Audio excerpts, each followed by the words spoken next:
Okay. And I wanted to also thank you again for the questions in the break, because these questions are really important for me to make clear, where I have not been clear, and what I either need to repeat here or what's worthwhile looking at in the exercises.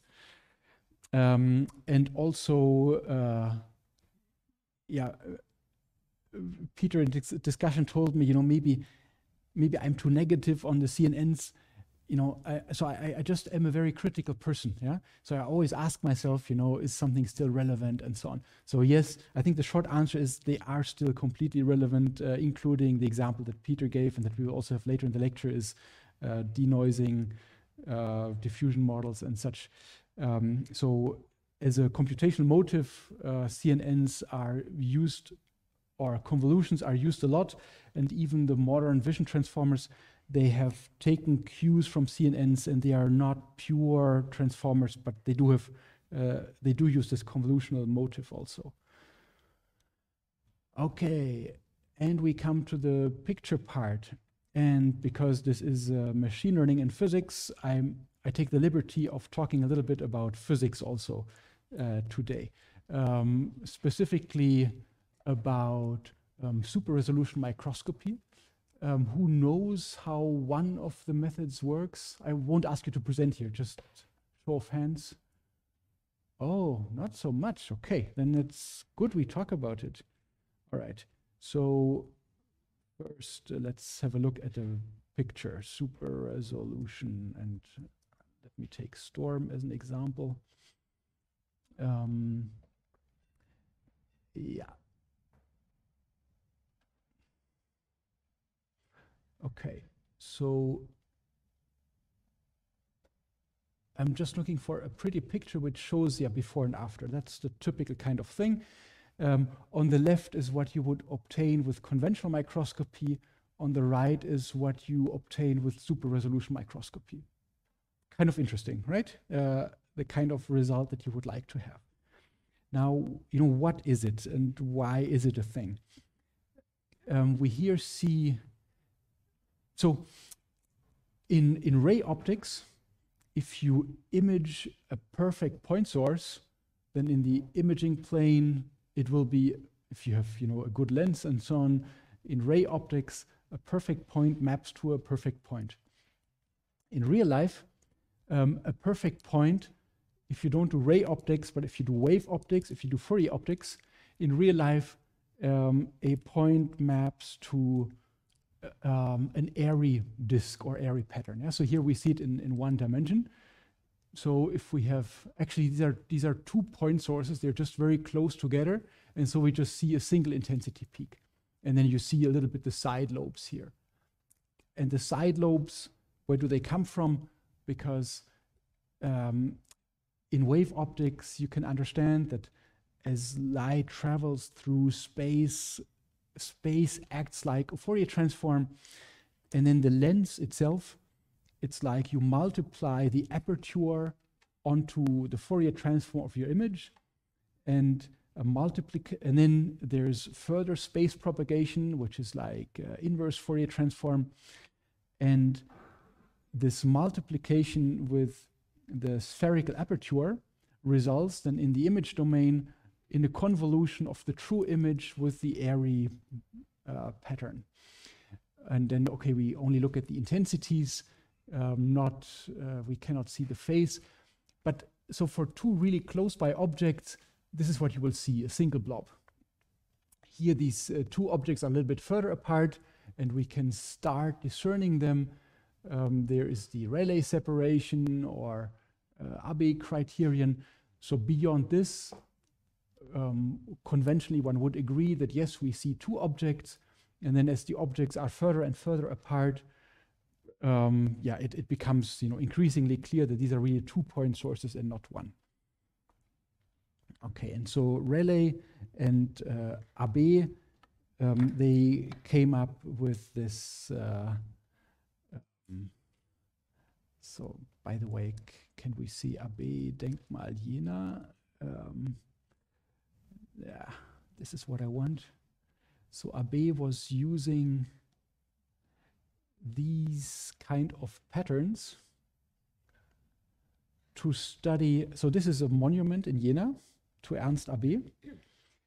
And this is an artist who understood something about history of physics also, because what you can see here is the kind of gratings that Abbe used to study the diffraction limit. And in the middle, you see his famous formula. So lambda over 2 pi, blah, blah, blah. So it relates the width of the aperture to the smallest distance between objects that can be discerned. And here around the monument, you see several copies of the kind of patterns he used. Okay, so Abbe and Rayleigh and others enunciated that it is impossible to resolve objects closer than some critical distance. Okay, and this was, and they gave good reasons for it, and this was the established opinion. All right, and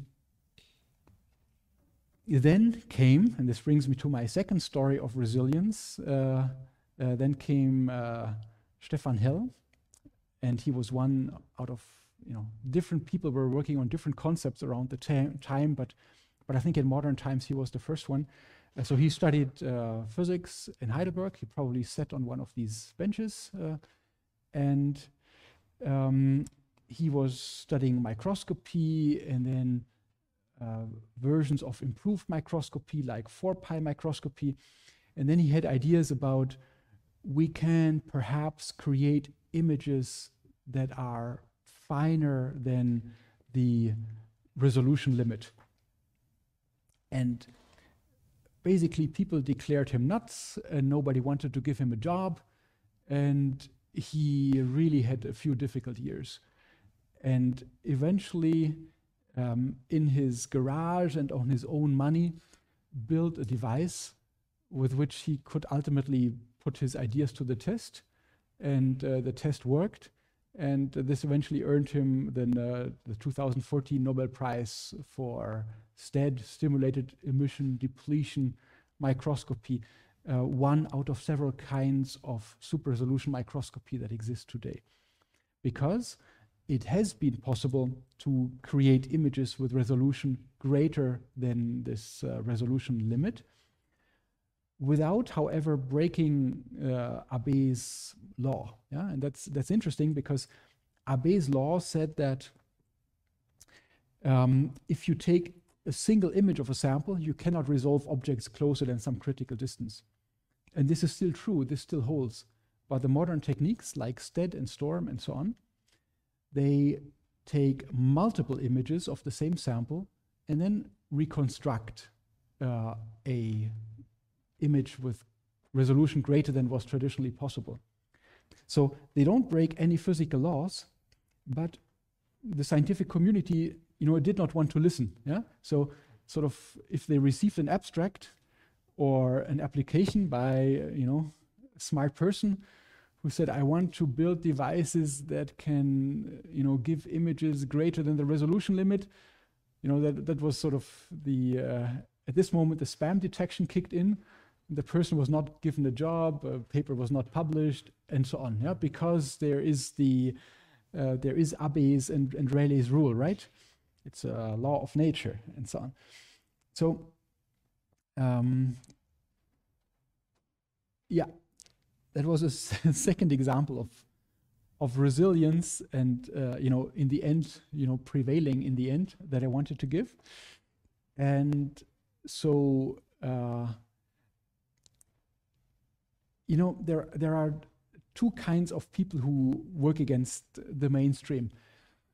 On the one hand, if ever you become physics professor, you will get lots of interesting emails. So I get at least once a month I get interesting emails from somebody having disproving special relativity or explaining the universe or the brain or so, and unfortunately usually these are emails from people who just have sort of invented an idea. They have no data to support it. There's no proper theory behind it. They just strongly believe in their idea. And there's nothing going for the idea other than the belief.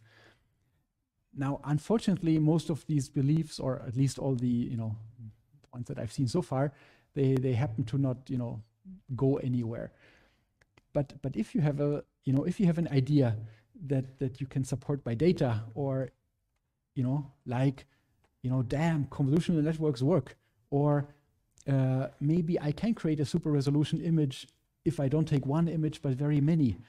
If you have this kind of idea which is against orthodoxy, you might need to stick with it for a really, really long time.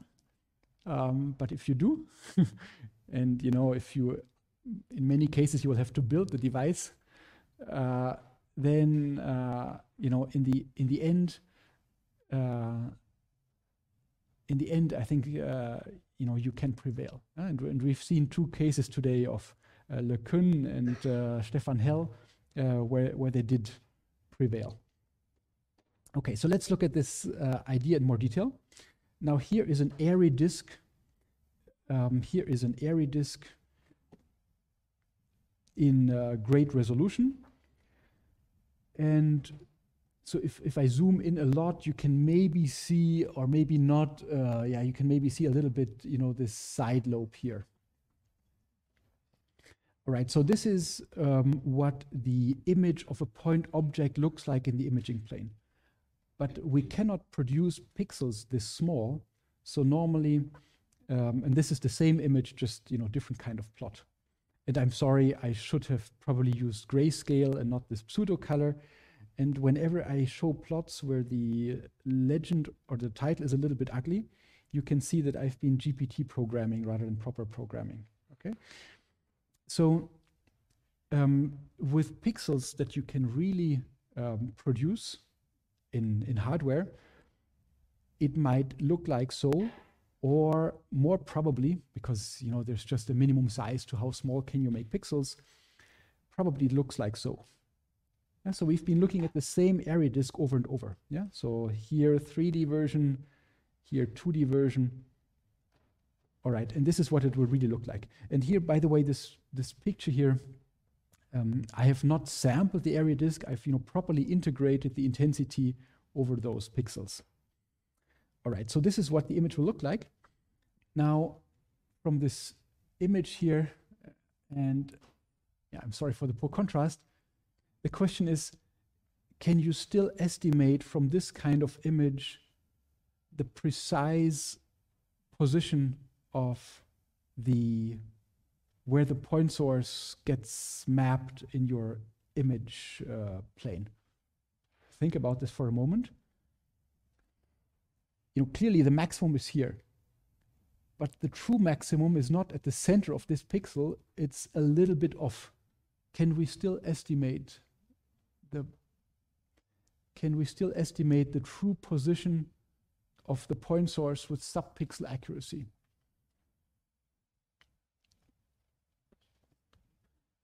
Who thinks yes? Show of hands. Oh, good intuition.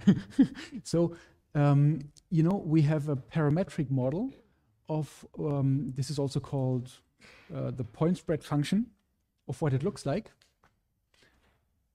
I have this good theoretical understanding. I know that the radial part is a Bessel function and whatnot. I have this, or Bessel function squared. I have this good mathematical understanding of what is the theoretical shape of this function. And if I know that these here are spatial integrals over parts of that function, yes, I can in principle estimate its location with sub-pixel resolution. Okay, so if this was not an Airy disk but a Gaussian, you can still see this pixel is a bit brighter and this pixel is a bit brighter. So probably the location is a little bit here to the bottom right of that bright pixel here. And here's the same story. It's just that we don't have the Gaussian, but we have this somewhat more complicated pattern, which is, however, still parametric. Okay, so this is the basic. We need 2 basic ingredients for the super resolution microscopy. One is the realization that we can estimate with sub-pixel precision the location of a point source. And now the second ingredient we need is, well, how do we make sure that we only estimate that we only have a single point source at a time? We don't want multiple point sources.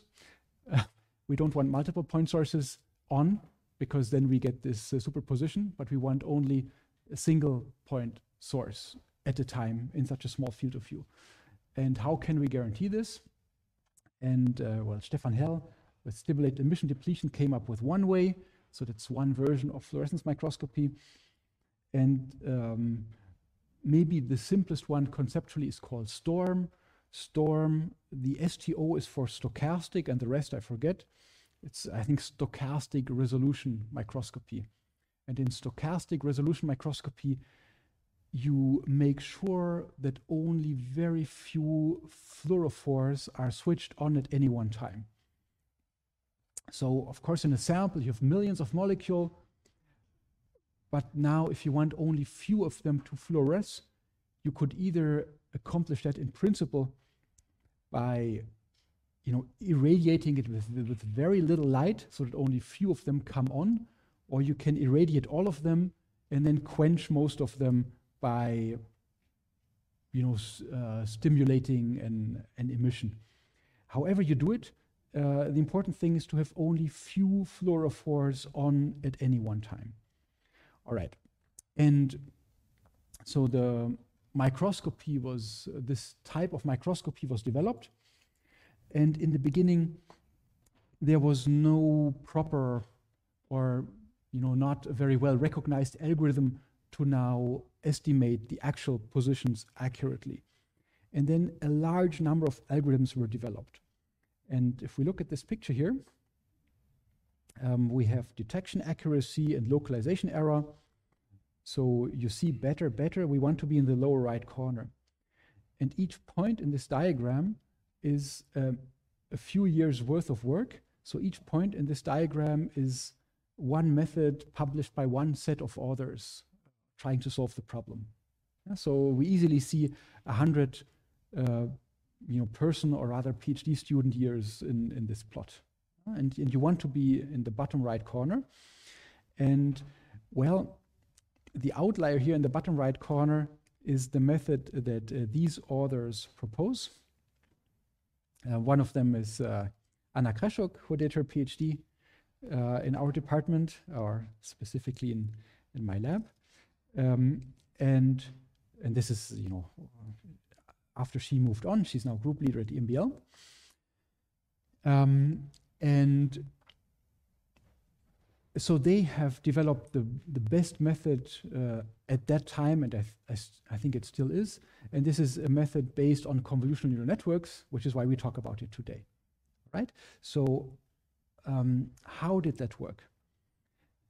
As always, so okay, let's first ask what did they want, and then we can ask how did they train it.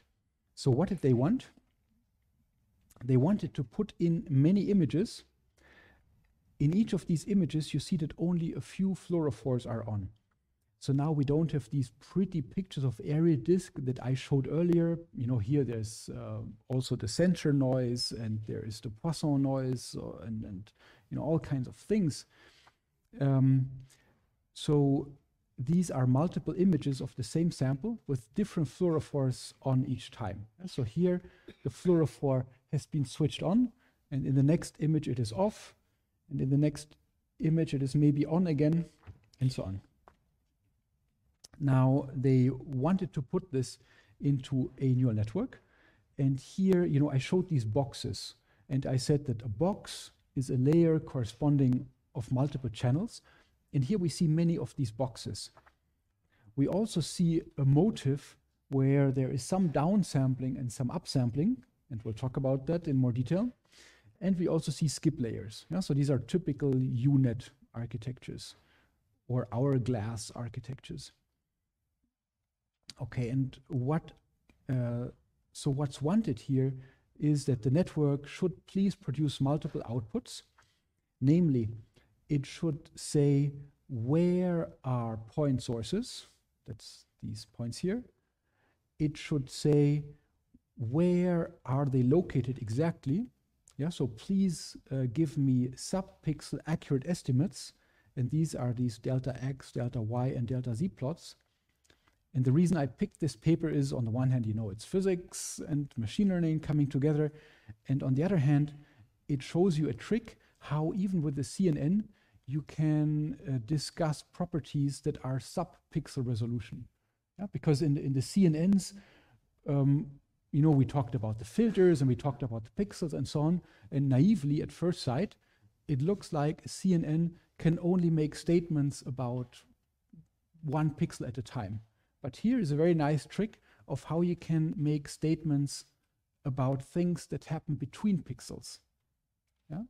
And here, in this case, these are, so this is a qualitative output, you know, categorical. Is this pixel, is within the realm of this pixel a fluorophore, yes or no? So that would be a classification output. But these are regression outputs. Yeah, they say,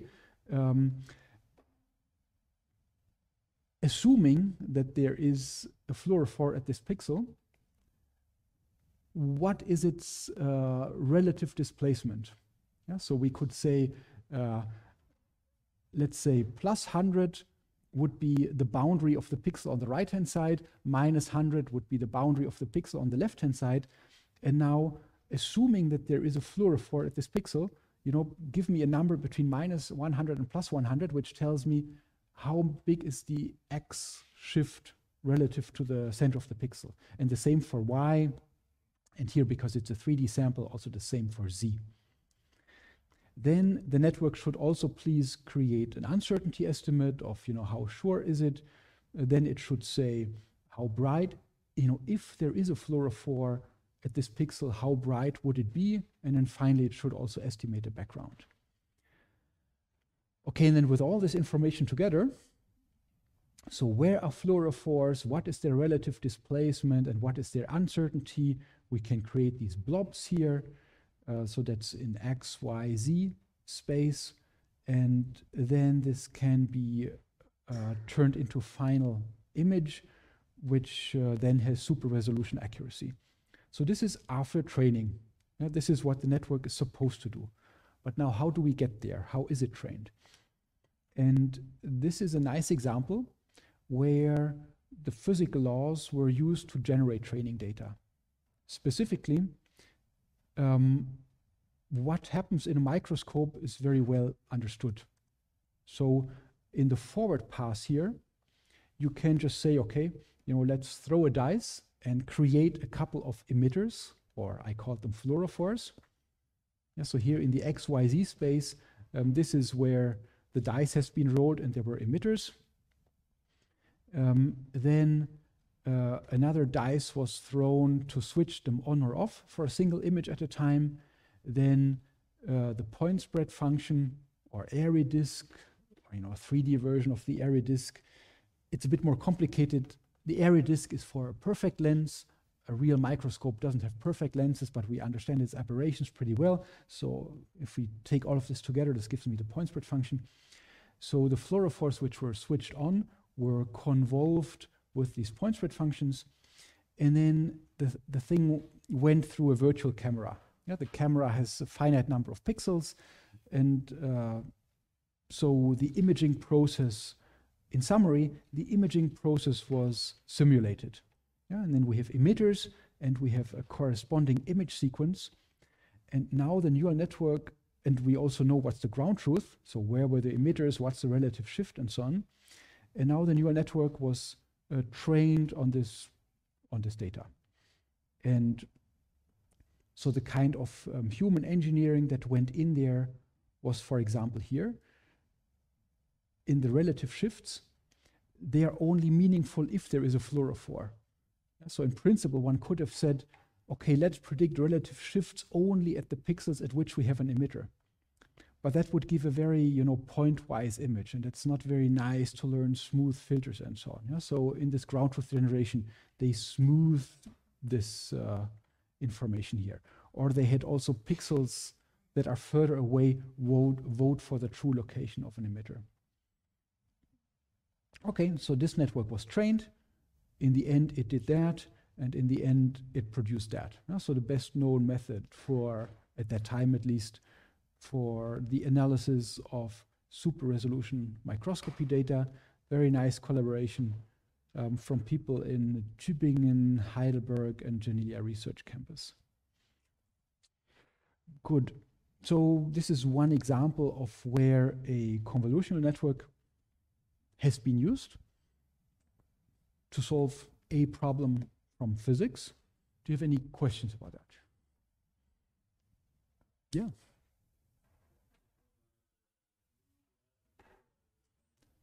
What are the blue and red? I have no idea.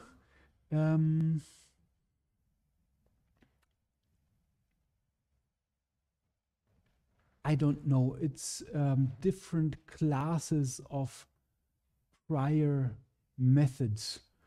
And I don't know, frankly. Sorry.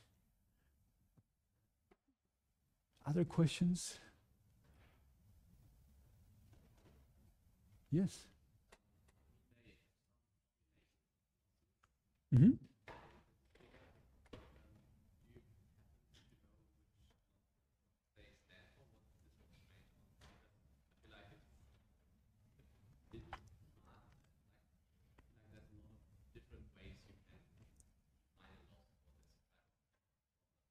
Of course, yes. So the question was about the nature of this loss function. And so the neural network produces, so everything is in the shape of images, but these images have different interpretations. So here the question, is there an emitter or not? That's a classification problem. And for this, they either use something like cross entropy loss, or we have a strong imbalance. Yeah? We have here, I don't know, maybe 20 emitters, but we have hundreds of thousands of pixels. So it may be better to use a loss function that is more biased towards, for example, avoiding false negatives. And so this could be a loss function like the dice loss or so, maybe. That's a loss function saying we want to tweak the parameters in our neural network such that we get this map as right as possible. Then here, this is a regression problem. Yeah, each pixel predicts a shift, and there is a ground truth shift. There is something that the network predicts, and then it's meaningful to take something like the mean squared error to penalize that. That would be a typical regression loss. The same, I would say, for the uncertainties, and I'm not sure, honestly, what they did for the background. And now comes the tweaking. So even if I say this is, let's say, dice loss, and even if this is squared, mean square error, how do I weigh the two? Yeah, so there will be, here I have 3 terms in my loss, so I need two weights that tell me how to weigh them relative to each other. And this is the typical tweaking that, yeah, is necessary to make this kind of method work well. Yes?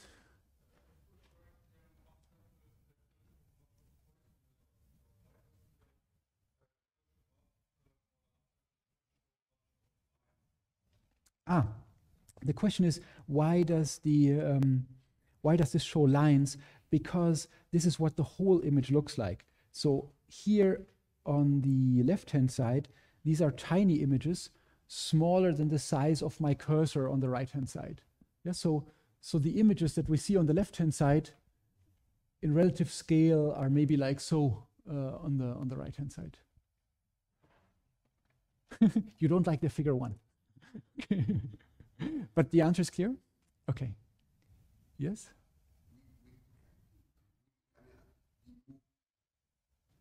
Can the camera be moved? Can the camera simulate movement? Okay. we can simulate movement of the camera, but for this kind of super resolution microscopy, most of the time the samples are dead, because usually what you want to image, like here on the right hand side, these structures, they are not necessarily natural fluorescent agents. So you, in most of these experiments, the cell undergoes a biochemical treatment where you have, for example, an antibody that binds selectively to some structure of the cell. And then the antibody has attached to it the actual fluorophore. And this treatment with the antibodies and such, if the cell was not dead before, it's dead by now. Yeah. So usually the super resolution microscopy happens on dead cells, and there we don't need to simulate movement or camera motion. But the cutting edge of this kind of microscopy development is to try and make it work on live cells also. But I don't know what's the latest state of the art there.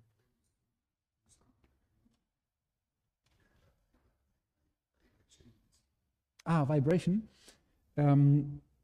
So this here is not meant to correct for vibration. So here it's assumed that everything is nice and static. Yeah? Yes?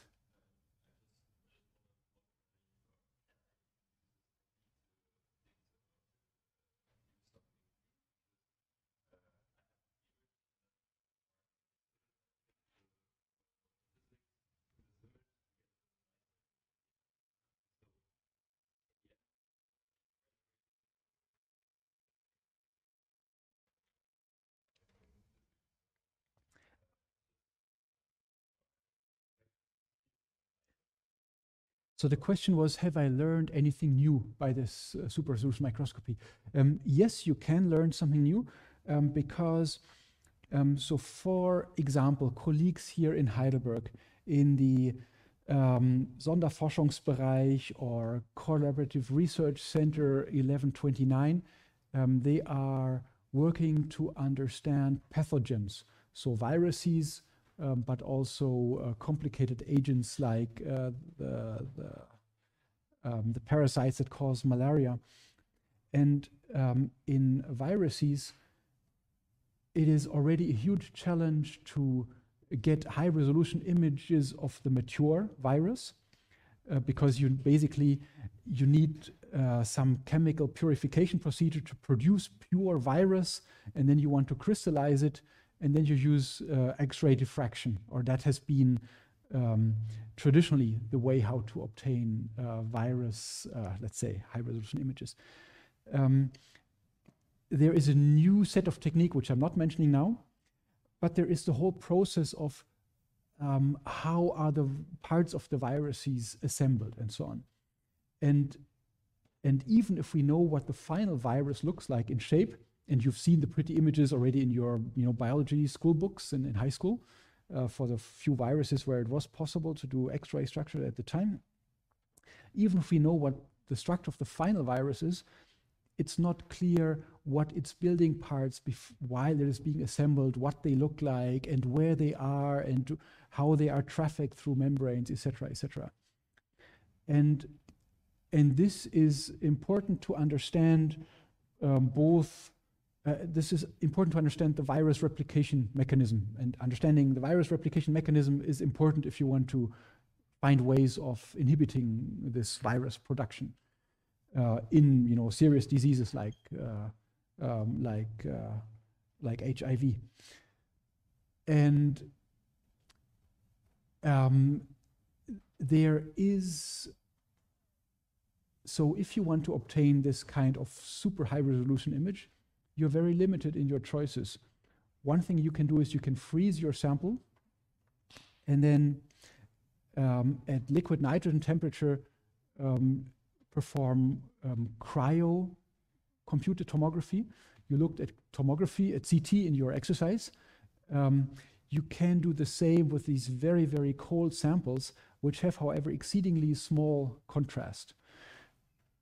So you can try and obtain tomographic images from whole cells without any staining and such, or you use a cell, you kill it instantly, and then you try and use that kind of imagery to understand. And yes, I would say, so the short answer is yes, this does generate new insights. Yeah. So the known physics has been used as part of this super resolution microscopy pipeline. And super resolution microscopy as a whole, yes, does offer us new glimpses into what happens in us at the microscopic level. Yes? I have a question about the loss. So it's a sum of other small losses, and how does one choose weights for the summons? Is it like an empirical choice, or can it be learned somehow?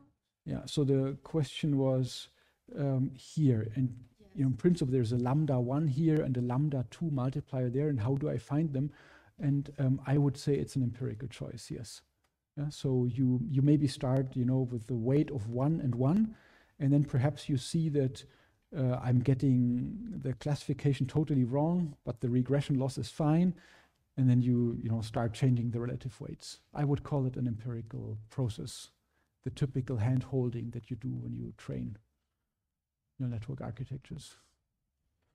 Sorry about that. Yes.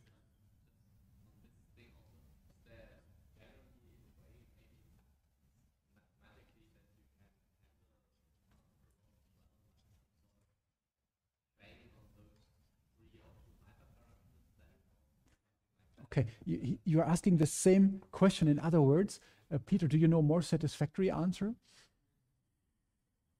They're not happy with my answer.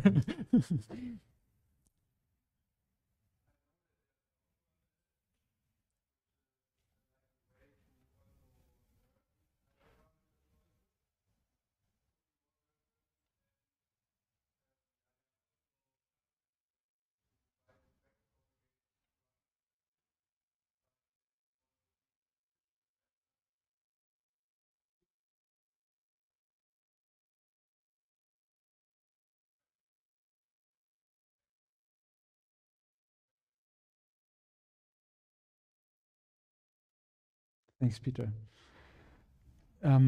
Yeah, so in Peter's last answer, he was saying that, you know, if we say that we want to get, you know, if we invent something like we want to get the predictions right to at least 98%, and we want to get, you know, those right to at least so and so much, then we could find the parameters automatically.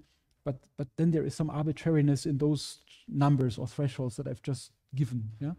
So I think in real life, it's more, you know, hand-holding, seeing what goes wrong, and then addressing the most pressing problem. Yeah. Okay, more questions? Yes.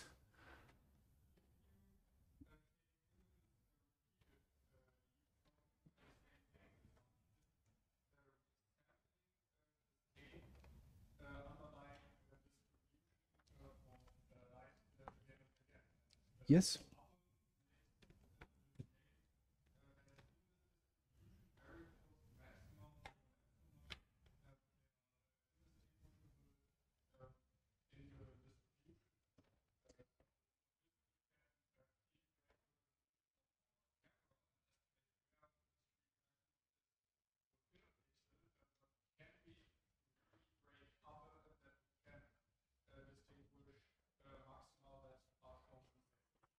Yes.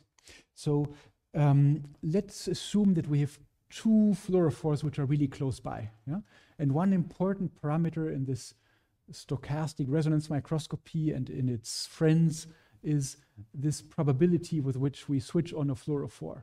Yeah? And if we have a, now on the one hand, if we make the probability of any fluorophore being very active, then, you know, you can compute just with pencil and paper. Yeah? Let's say if we have a 10% probability for each fluorophore to be on, then multiplying probabilities, we have a 1% chance of both coming on at the same time. Yeah? So it means out of 100 images, in one, both would be on at the same time.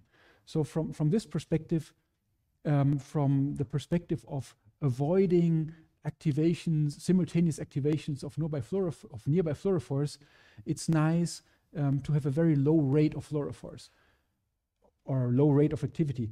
But that means that you need very many images to get all fluorophores, to see them at least once, and to get some statistics and so on. So to save time, you want to have as many active fluorophores as possible. And now in practice, it's a compromise between these two conflicting goals. And if you have a neural network, then you can also train it to detect, has there been more than one fluorophore on in one image? And if the neural network detects that probably these were two overlapping fluorophores which were on at the same time, then you can omit, that patch of the image. Yeah? Okay, if it's not clear, talk to me afterwards. Do we have other questions? Yes.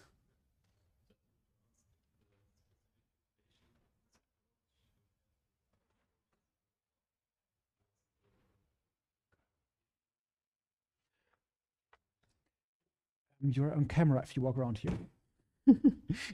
Okay, so, and if you could walk out the back, that would be great.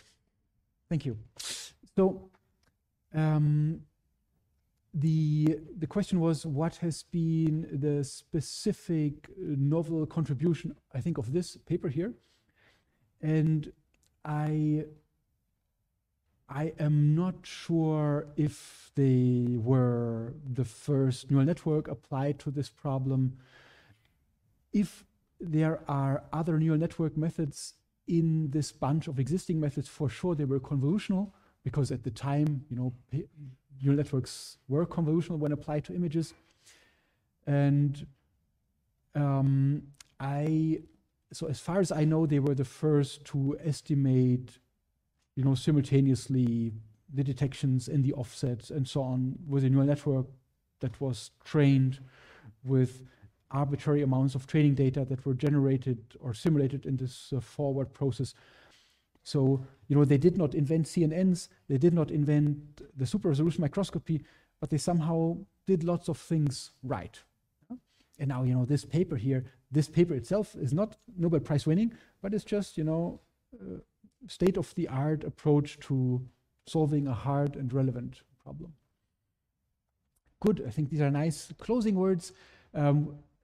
We will continue with CNNs next time, given that there's so much more to say. Thank you, have a good time.